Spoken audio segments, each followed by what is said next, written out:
Bonjour à tous. Les grands procès d'assises ont laissé beaucoup de traces, des traces qui sont des traces judiciaires, mais aussi des traces qui prennent naissance en dehors du palais de justice. Je pense notamment à la presse. Je pense également à toutes les traces que l'on peut avoir, des témoignages qui peuvent être donnés de ces procès d'assises.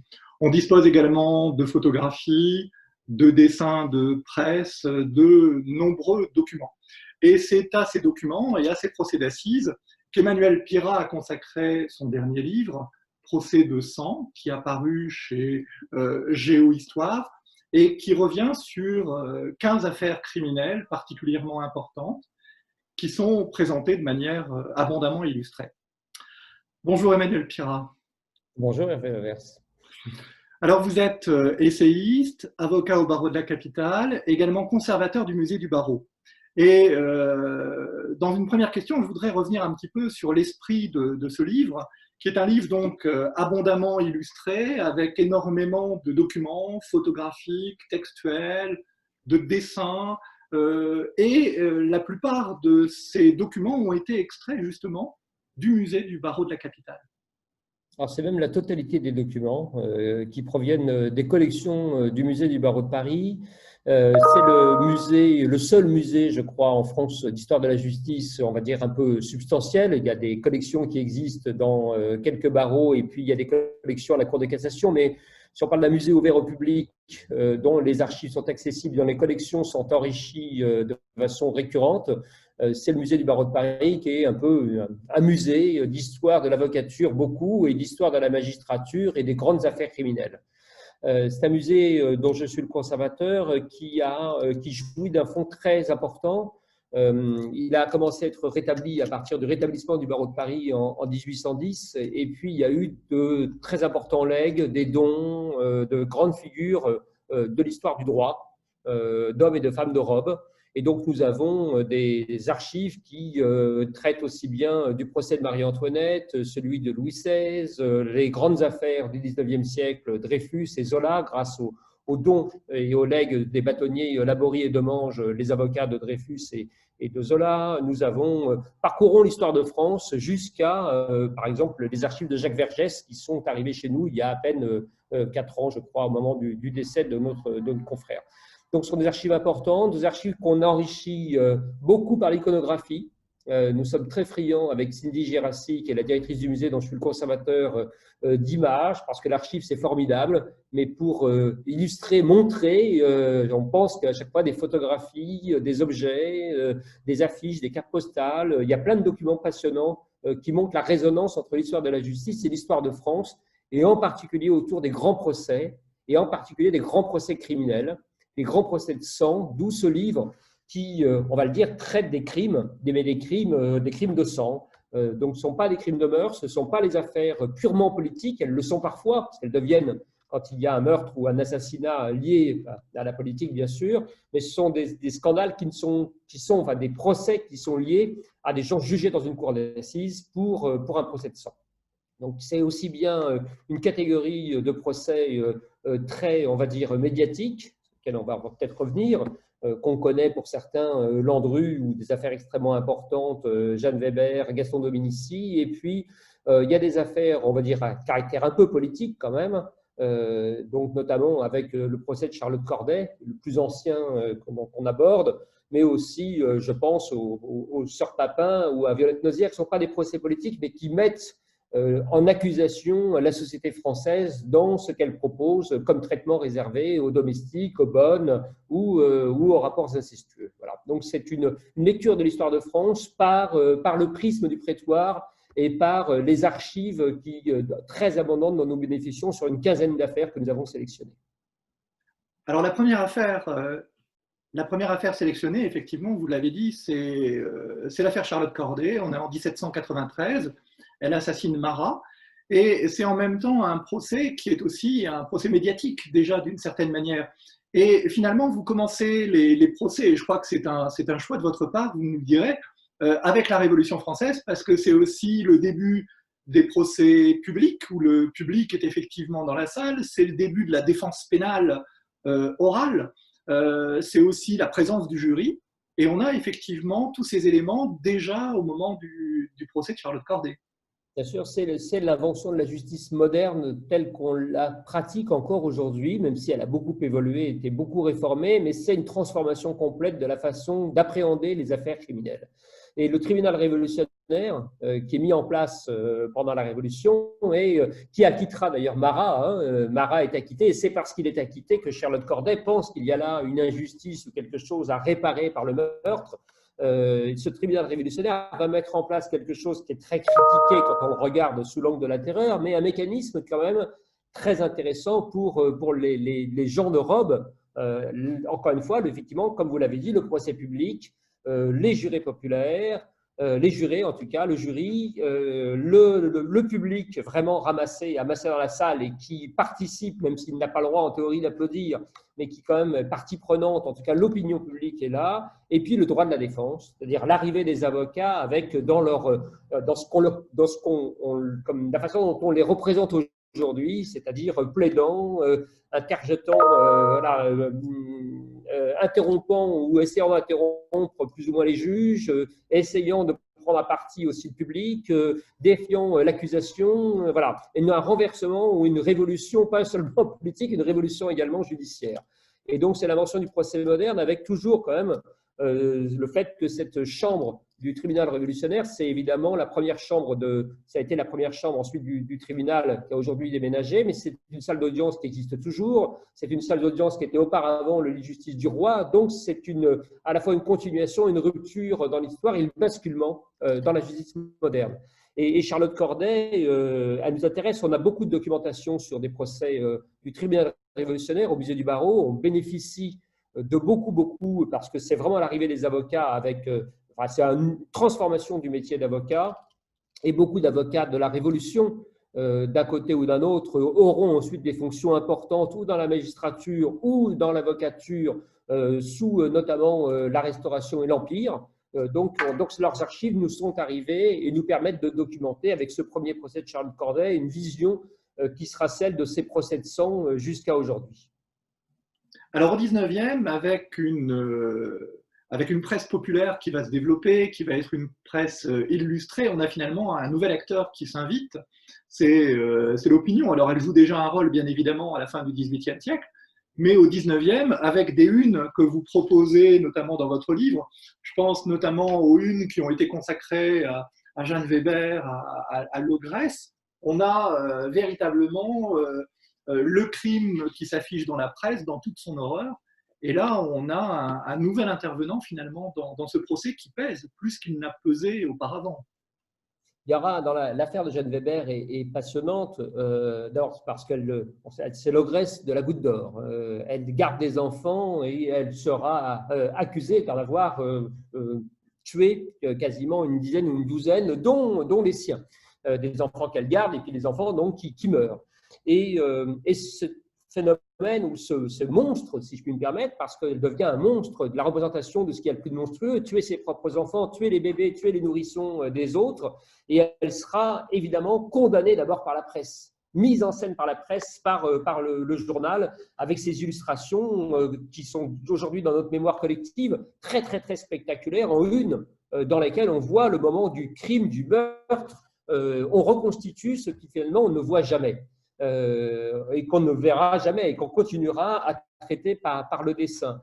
Il y a cette révolution de la presse qui arrive, qui fait que l'opinion publique prend corps de façon démultipliée au XIXe siècle, avec notamment, moi j'aime beaucoup citer une autre affaire qui figure dans le livre, qui est l'affaire Tropman, le crime de Pantin, qui est une famille qu'on trouve dans un champ maraîcher à Pantin, qui est aujourd'hui la banlieue de Paris, où accessoirement j'ai grandi, donc il n'y a plus beaucoup de maraîchers, mais on y trouve les corps de toute une famille épouvantablement lacérés et mutilés, et partira de là une affaire extrêmement sensationnelle, parce que c'est la première fois qu'un journal décide de mettre les faits divers en une et de créer véritablement un service d'enquête, en quelque sorte, de journalistes spécialisés qui vont aller plus vite que la police et provoquer des bouleversements dans l'affaire. et saisir l'opinion publique. Et on verra d'un seul coup un journal qui, parce qu'il n'a pas accès aux informations boursières, politiques de premier rang,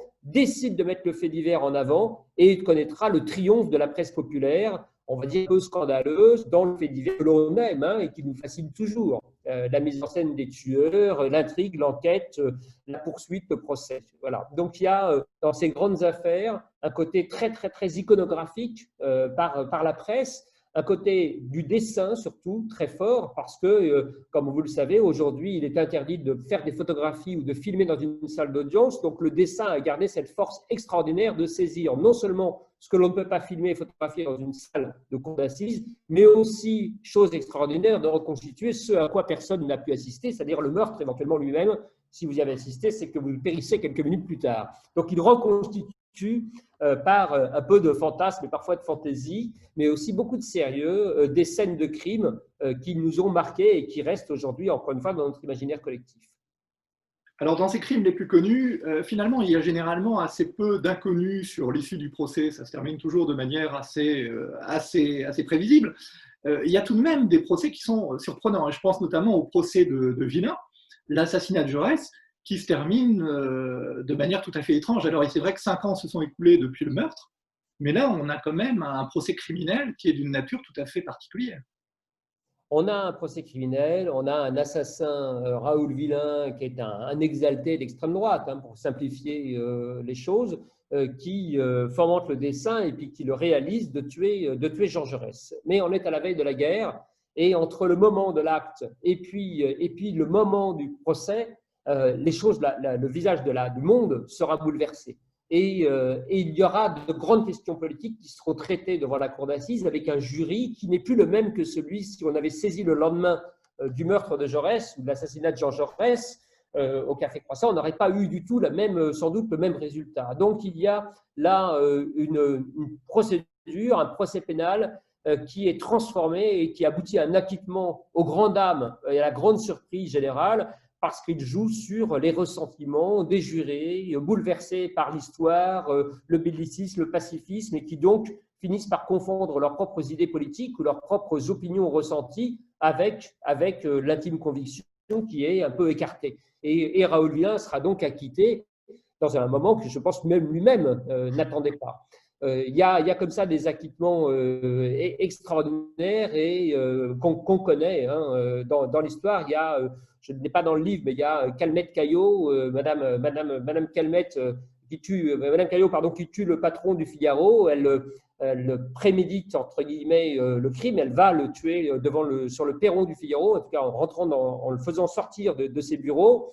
Et elle sera également acquittée par une cour d'assises. Alors là, pour d'autres raisons, c'est le grand Fernand Laborie, avocat également de Dreyfus, qui plaide que, à cette époque, selon lui, la femme ne peut pas avoir pensé le crime puisqu'elle c'est un animal de degré inférieur, et donc elle ne peut pas avoir pensé le crime, elle ne peut pas l'avoir prémédité. Par conséquent, elle ne peut pas être condamnée pour l'assassinat, qui est le crime donc qu'on a réfléchi et mûri à l'avance. Donc, c'est des plaidoiries qui peuvent être choquantes et qui aboutissent à des résultats incroyables, mais il y a ces grands moments d'acquittement qui saisissent et qui obligent la justice aussi à repenser ce qu'est un peu le jury populaire en disant malgré tout, ça reste la moins catastrophique des solutions pour ces grandes affaires. Alors justement, le procès criminel, c'est aussi l'occasion pour des criminalistes de prendre la parole. Alors vous en présentez plusieurs, on a Chauveau-Lagarde qui apparaît, on a également Moreau Jaffery qui apparaît à plusieurs reprises dans le procès Weinmann, dans le procès Landru. Il y a finalement des avocats qui ont marqué leur histoire et qui ont marqué aussi l'histoire de la justice, notamment au XIXe siècle et au XXe.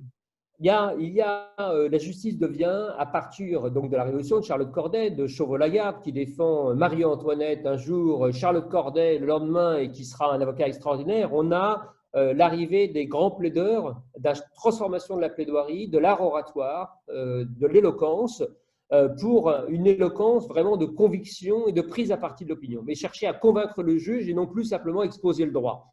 Et pour cela, on va attaquer et on va voir arriver ce qu'on appelle les ténors du barreau, c'est-à-dire une nouvelle forme d'art oratoire dans laquelle l'avocat va véritablement prendre la vedette et essayer, dans une procédure qui reste quand même très inquisitoire, nous ne sommes pas une procédure anglo-saxonne, malgré tout d'avoir un rôle beaucoup plus important que celui qui lui était originellement assigné. Et on va voir arriver des figures qui, notamment au XXe siècle, vont être exceptionnelles et être la gloire, on va dire, de l'avocature, par le retentissement des affaires criminelles, par l'aplomb avec lequel ces hommes, beaucoup, puis après des femmes, heureusement, plaident. Je pense à Florio, je pense à Maurice Garçon, à Alberno, je pense effectivement à Moreau Giaferi, je pense à César Campati, à des avocats vers qui arrivent les plus grandes affaires parce que leur talent oratoire, leur sens de la théâtralité, c'est un théâtre, hein, la cour d'assises. Il faut toujours se le garder à l'esprit, joue à merveille. Ils arrivent à la fois à séduire les accusés, à avoir quand même la sympathie de la cour par l'esprit, par les lettres, par les références nombreuses et par la façon de s'en prendre à ceux que la cour n'a pas nécessairement en sympathie, les experts, des témoins plus ou moins habiles et des policiers parfois approximatifs. Et puis, ils ont évidemment l'opinion publique qui va suivre leurs faits et gestes et qui va permettre sans doute de regarder de façon humaine des procès où on juge des monstres purs et simples et des ogres absolument épouvantables. Et ces avocats vont humaniser ces monstres et humaniser en tout cas le moment d'état de droit dans lequel nous les jugeons. Alors, ce qui est étrange aussi, c'est que ces procès qui ne concernent que des individus, qui sont des étapes dans l'application des lois, peuvent parfois transformer finalement le droit, ou tout au moins l'application de celui-ci. Et là, il y a le procès Weidmann qui est tout à fait extraordinaire parce qu'il joue un rôle important. C'est une étape en tout cas dans la manière dont on va appliquer la peine de mort en France. Oui. On est là à la veille de la Deuxième Guerre mondiale et c'est un procès qui va choquer, tout au moins l'issue du procès va choquer les contemporains et faire bouger les lignes. L'issue du procès, Weidmann, c'est celui qu'on surnomme le tueur aux yeux de velours. Le surnom est incroyable, hein, c'est un surnom de la presse, c'est un surnom parce qu'il séduit, c'est un tueur en série allemand, mais qui sévit en Alsace notamment, et qui s'en prend à des jeunes filles, notamment à des jeunes filles juives, et qui a des longs cils et des yeux de velours qui captiveraient comme ça ses futures victimes. Donc, il y a toute une littérature très, très, très intéressante sur ça. Et son procès a lieu, et lorsqu'il est condamné en 1939 et qu'il n'y a pas d'appel, il est donc condamné à la peine capitale et qu'il doit être exécuté à Versailles, guillotiné à Versailles devant l'établissement où il est détenu.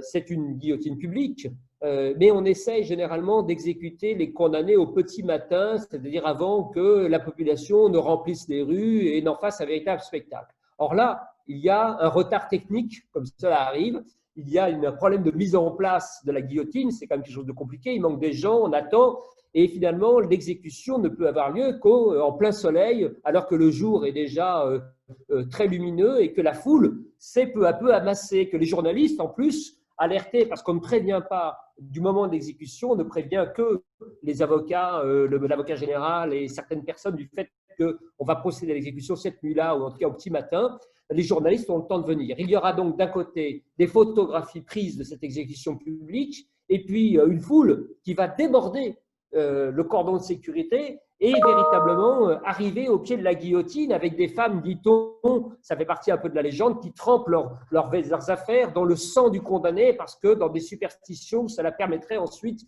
d'être plus fertile. Donc des choses très, très, très étranges, mais donc un scandale épouvantable sur la désorganisation provoquée par cette exécution publique. Et juste après, donc, le gouvernement décidera que les exécutions capitales ne peuvent plus avoir lieu de façon publique et qu'elles auront lieu dans l'enceinte des prisons. Et on verra ensuite que dans l'enceinte des prisons, elles ont lieu quasiment à 3 ou 4 heures du matin, là pour ne plus attiser éventuellement la colère ou l'indignation ou le vacarme ou le scandale auprès des co-détenus qui sont prêts à hurler en voyant l'exécution de l'un d'entre eux. Donc il y a une transformation par cette affaire de la procédure et de la façon dont on va exécuter la peine la plus importante. Voilà, alors pour retrouver cette affaire et beaucoup d'autres, Procès de sang d'Emmanuel Pirat, avec 15 affaires qui ont marqué la chronique judiciaire. Merci Emmanuel Pirat. Merci à vous Hervé Levers et merci au Salon du Livre Judiciaire.